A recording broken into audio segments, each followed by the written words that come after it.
और लंबी वर्कपीस के कंप्रेसिव फोर्स लगाकर उसकी थिकनेस को रिड्यूस किया जाता है। अर्थात rolling is a process of reducing the thickness of और changing the cross section of a long workpiece by compressive force applied through a set of roles.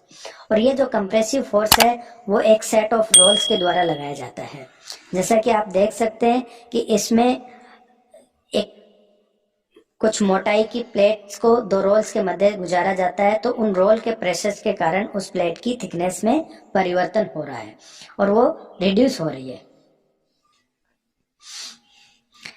अब सबसे पहले हम रोलिंग को क्लासिफाइड करेंगे कि रोलिंग कितने तरह की होती है। तो रोलिंग को किस आधार पे क्लासिफाइड करेंगे? सबसे पहले तो हम करेंगे वर्किंग टेम्परेचर के आधार पे। वर्किंग टेम्परेचर के आधार पे रोलिंग दो प्रकार की होती है, हॉट रोलिंग और कोल्ड रोलिंग।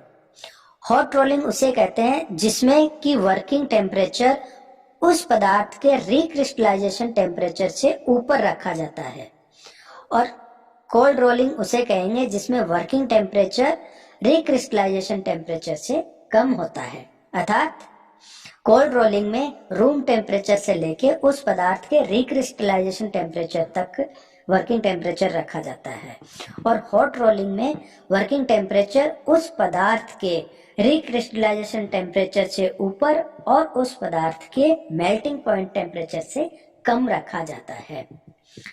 इसी प्रकार दूसरे प्रकार से रोलिंग को अपने क्लासिफाइड कर सकते हैं उसकी शेप के आधार पर। जो वर्क अपने बना रहे हैं उसकी शेप के आधार पे, उसके आधार पे भी हम रोलिंग को दो भागों में विभाजित कर सकते हैं। पहला है फ्लैट रोलिंग। इसका उपयोग करके हम रेक्टेंगुलर क्रॉस सेक्शन की थिकनेस को रिड्यूस करते हैं, जिसे फ्लैट रोलिंग कहा जाता है। और दूसरी है शेप रोलिंग। इसमें स्क्वायर क्रॉस सेक्शन के जो बार्स या इनगोट्स जो होते हैं उनको किसी शेप में परिवर्तित किया जाता है, जैसे चैनल है, आई सेक्शन है, एच सेक्शन है, बीम्स है, आई सेक्शन बीम्स हैं, रेल्स हैं इत्यादि। ये कुछ मुख्य रूप से जो स्टील के प्रोडक्ट्स हैं जो रोल करके बनाए जाते हैं। जैसे ब्लूम से अपने स्ट्रक्चरल शेप्स बनाते हैं, रेल्स हैं, सेक्शंस हैं, और स्लैब जो होती है उससे प्लेट्स हैं, कॉइल्स हैं, सीट्स हैं, ये बनाई जाती हैं। और बिलेट से अपने बार्स और रोड्स बनाई जाती हैं जिनका उपयोग अपने डेली लाइफ में किया जाता है। अब सवाल ये उठता है किसको अपने ब्लूम कहेंगे, किसको बिलेट्स कहेंगे और किसको स्लैब्स कहेंगे। कास्टिंग के बाद में इनगोट्स को रोल करके इंटरमीडिएट शेप दी जाती है, और उन इंटरमीडिएट शेप्स के क्रॉस सेक्शन के आधार पे ही उनको ब्लूम्स, बिलेट और स्लैब्स कहा जाता है। तो ब्लूम्स का क्रॉस सेक्शन जो होता है वो स्क्वायर क्रॉस सेक्शन में होता है, और इनका कम से कम साइज जो होता है 6 गुणा 6 इंच का होता है, और इससे बड़े भी हो सकते हैं। और इनसे स्ट्रक्चरल शेप्स बनाई जाती हैं, जैसे कि I section, H section, rails, section channels etcetera. दूसरा होता है बिलेट्स। इनका क्रॉस सेक्शन 1.5 इंच गुणा 1.5 इंच से बड़ा और 6 गुणा 6 इंच से छोटा होता है, और ये भी स्क्वायर क्रॉस सेक्शन में ही होती हैं, और इनसे बार्स, रोड्स एंड अदर जो प्रोडक्ट्स हैं वो बनाए जाते हैं। दूसरा है स्लैब्स। इनका क्रॉस सेक्शनल जो है वो होता है रेक्टेंगुलर, और इनकी साइज होती है 10 इंच गुणा 1.5 इंच, और इससे बड़ी भी हो सकती है। और इन स्लैब्स से अपने प्लेट, सीट्स और स्ट्रिप्स बनाई जाती हैं जिनका फर्दर उपयोग किया जाता है सीट मेटल ऑपरेशंस में। अब अपने बात करेंगे फ्लैट रोलिंग में यूज टर्मिनोलॉजी की। तो यहाँ आप देख सकते हैं जो रोल अपने यूज में लेते हैं उनकी जो रेडियस होती है उसको कहते हैं रोल रेडियस या रोलर रेडियस, और उन रोलिंग के प्रेशर के कारण उन पे जो प्रेशर आता है वो P से डिनोट करते हैं और उसको कहते हैं रोल प्रेशर। और स्ट्रिप और रोलर का जो कॉन्टैक्ट लेंथ जो होती है उसको L से डिनोट करते हैं और उसको कहते हैं कॉन्टैक्ट लेंथ। अब जो कॉन्टैक्ट आर्क बनती है, जो चाप है या जो कॉन्टैक्ट सरफेस है, उससे रोल के केंद्र पे जो कोण बनता है उसको थीटा से डिनोट करते हैं, और उस कोण को कॉन्टैक्ट कोण या कॉन्टैक्ट एंगल या एंगल ऑफ बाइट भी कहते हैं। यहाँ VR जो है रोल स्पीड है, रोल की सरकमफेरेंशियली स्पीड, पेरिफेरल स्पीड, जिसको VR से डिनोट करते हैं। T0 जो इनिशियल थिकनेस है प्लेट की वो है, और TF है रोलिंग के बाद में प्लेट की थिकनेस। V0 प्लेट की एंट्री स्पीड है कि प्लेट रोलर्स के मध्य किस स्पीड से एंटर कर रही है, और VF है प्लेट की एग्जिट स्पीड कि प्लेट रोलर्स के मध्य से किस स्पीड से बाहर आ रही है। इसको देखने के बाद में अपने कुछ चीजों पे गौर करना आवश्यक हो जाता है। जैसा कि अपने ये देखते हैं कि गैप के मध्य जब प्लेट एंटर करती है तो उसकी स्पीड होती है V0, और जब वो रोल से बाहर निकलती है तो उसकी स्पीड होती है VF। लेकिन यह ध्यान देने वाली बात है कि जो प्लेट है उसका वॉल्यूम फ्लो रेट है वो हमेशा कांस्टेंट रहता है, कि जितना वॉल्यूम अंदर आ रहा है उतना ही वॉल्यूम बाहर जा रहा है। क्योंकि यहाँ थिकनेस रिड्यूस हो रही है तो लेंथ में वृद्धि हो रही है, थिकनेस में कमी हो रही है और उसके साथ साथ में उसकी लेंथ में वृद्धि हो रही है। क्योंकि उसकी विड्थ कांस्टेंट रहती है, इसलिए जो वेलोसिटी VF है वो हमेशा V0 से बड़ी होगी या अधिक होगी। यहाँ दूसरी बात है कि रोल की surface velocity VR is larger than V0 and smaller than VF। जो रोलर की सरफेस वेलोसिटी है वो है स्ट्रिप की एंट्रेंस वेलोसिटी V0 से तो ज्यादा है, लेकिन स्ट्रिप की एग्जिट वेलोसिटी VF से कम है। इसका मतलब यह है कि रोल्स और स्ट्रिप के मध्य में स्लिप आ रही है, और दोनों के कांटेक्ट एरिया में एक ही पॉइंट ऐसा होता है जहां पर कि roll velocity VR and strip velocity V समान होती हैं, और उस पॉइंट को कहते हैं न्यूट्रल पॉइंट या नो स्लिप पॉइंट। और उस पॉइंट पर रोल वेलोसिटी और स्ट्रिप वेलोसिटी दोनों समान होती हैं।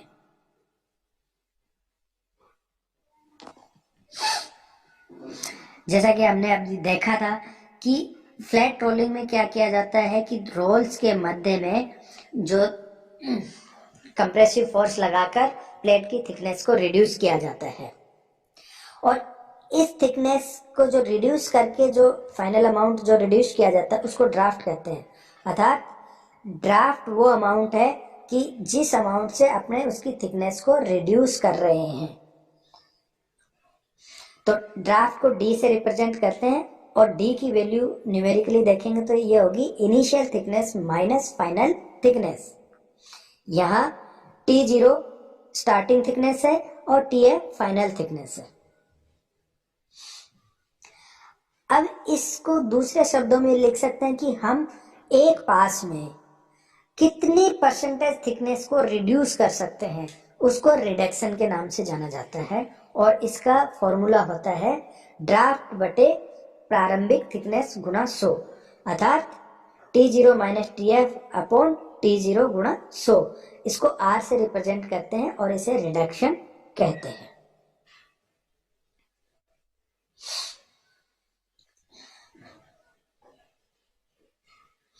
यहाँ अब ध्यान देने वाली बात है कि ड्राफ्ट बहुत ज्यादा होगा तो रोलिंग पॉसिबल नहीं होगी, क्योंकि सीट को रोल्स के मध्य खींचना आसान नहीं होगा। तो यहाँ एक कैप होती है कि इससे ज्यादा थिकनेस को अपने एक पास में रिड्यूस नहीं कर सकते, और उस कैप को कहते हैं या उस लिमिट को कहते हैं मैक्सिमम ड्राफ्ट, जो कि सफलतापूर्वक एक पास में की जा सकती है, और उसे D मैक्सिमम से रिप्रेजेंट करते हैं। और इसको इसकी वैल्यू जो है वो ज्ञात की जाती है म्यू स्क्वायर गुणा R से।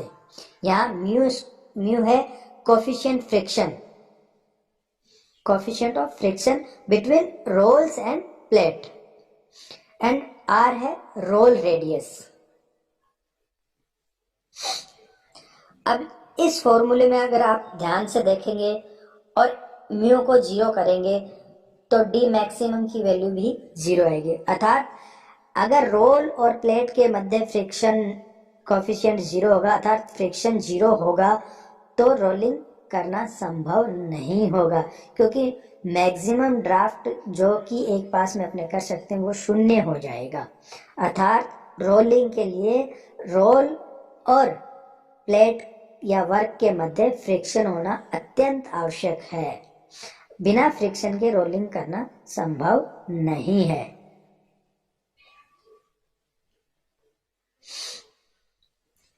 अब रोलिंग में कितना टॉर्क जनरेट रिक्वायर्ड होगा रोल्स को रोटेट करने के लिए, तो उसका एस्टिमेट करने के लिए एक एम्पेरिकल फॉर्मूला है T equals to 0.5 F into L। यहाँ F है रोल फोर्सेस, जो डिफॉर्मेशन आप कर रहे हो उसके कारण से रोल पे फोर्सेस कितने आ रहे हैं, वो है रोल फोर्सेस F, और L है कॉन्टैक्ट लेंथ। जैसा कि हमने पहले देखा था कि गैप जो है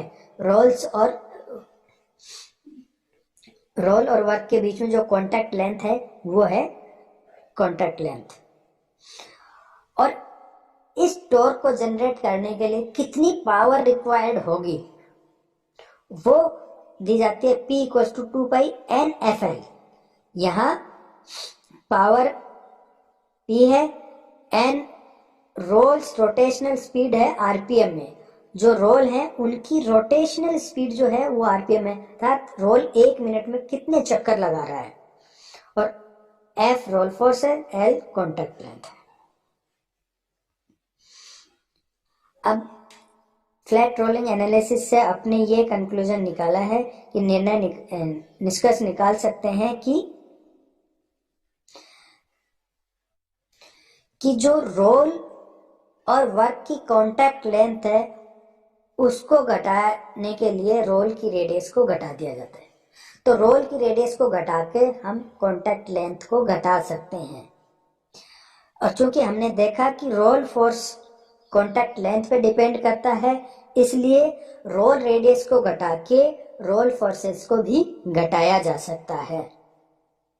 तीसरा निष्कर्ष ये है कि टॉर्क और पावर रोल फोर्सेस और कॉन्टैक्ट लेंथ पे डिपेंड करते हैं, इसलिए रोल रेडियस को घटा के कॉन्टैक्ट लेंथ को घटाया जा सकता है, कॉन्टैक्ट लेंथ को घटा के टॉर्क एंड पावर को भी घटाया जा सकता है।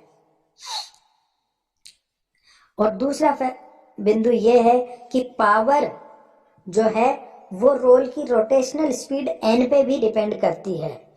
तो रोल की रोटेशनल स्पीड या आरपीएम को कम करके भी रिक्वायर्ड पावर को कम किया जा सकता है।